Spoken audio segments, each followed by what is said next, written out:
Remember, you don't have to believe yourself. You don't have to believe your own thinking. There's a big difference between your thoughts and your actions.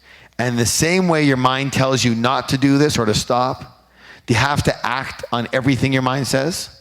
Do you have to not act on everything your mind says? It's all Mindfrick. Now, remember, to take you out, your mind is going to do whatever it takes. It knows you. It knows you. It knows your weak points. It knows your hot buttons. It knows what you've fallen for in the past and just how to say it so you feel right about it. You think you're being right. You think you're making complete sense. And the key word is what? You think. And that's the problem. Because in the end, regardless of your reason, regardless of your story, you didn't complete the job. You didn't succeed in this game. And regardless how good your reason, how do you feel deep inside when you don't get the job done? Like a loser. True or true? Like a loser. And then as a protection, our mind justifies our failures and we move on. But we shrink just a little bit in both our spirit and our confidence every time. Yes or yes? And then we wonder why we're not as happy and successful as we say we like to be. Remember, I don't mean to be derogatory, but listen closely.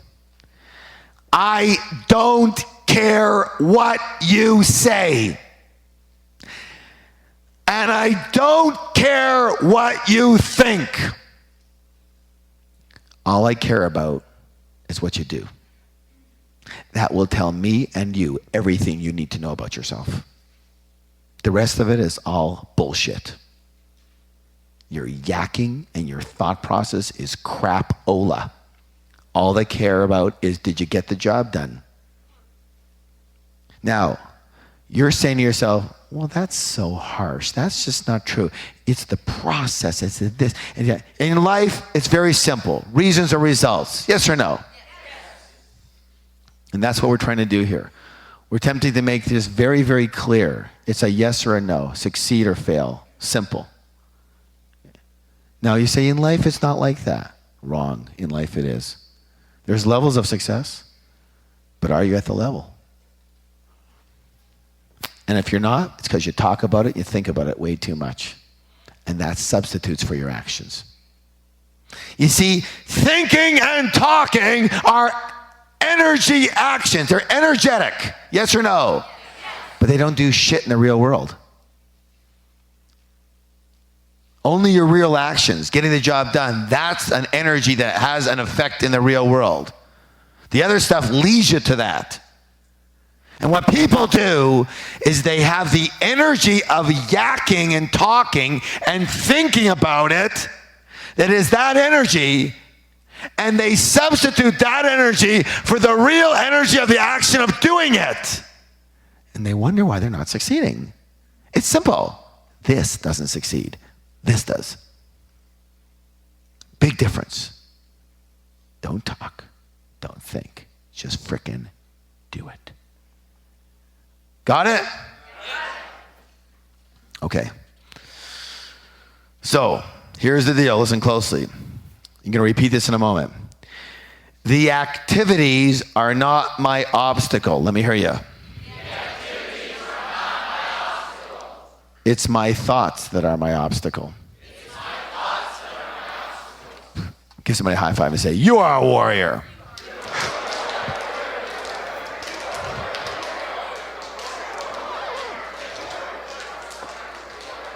Okay, now, the same thing goes for every part of your life, at home and at work. And if you can just truly grasp this one concept, you'll have gotten more than your money's worth. The activities are not your obstacle.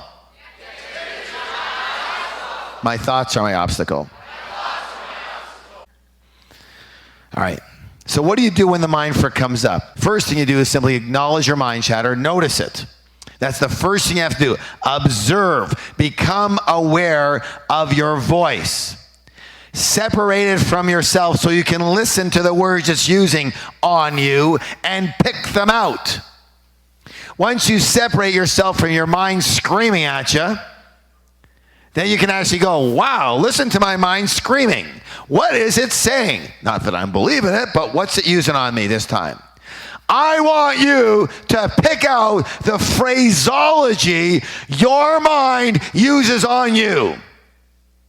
Because what you'll notice is it's not that smart. It uses the same stuff again and again. The problem is before you bought it. I'm too old. Oh, I can't do this now. Now just go, I'm too old. Gee, wasn't that number 21 on the hit parade that Harv was just saying? Maybe I shouldn't believe that one anymore. It's just a mind frick. Okay, I'm not too old. Let's go. You get it?